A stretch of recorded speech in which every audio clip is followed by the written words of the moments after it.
So we're going to get into a new theorem today, and so suppose that f is continuous on AB and differentiable on AB.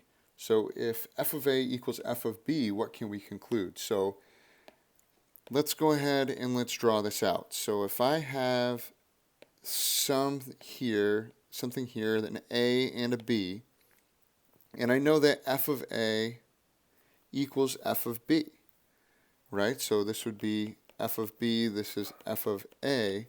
I know that on this interval from A to B, so if I were to draw this as my interval here, I know that at some point this is going to have to meet back up with B. So throughout this whole time, if it's continuous and differentiable, I can't pick up my pen, but I could draw several different types of functions that are going to go through here. So like if I keep going, I might have one that's just straight across. I could have one that goes up, down, up, down.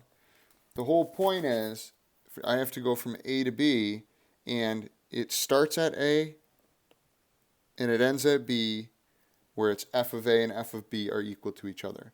So what I should be able to conclude, and one thing that I see on this, is that every single one of my graphs here has a slope of 0.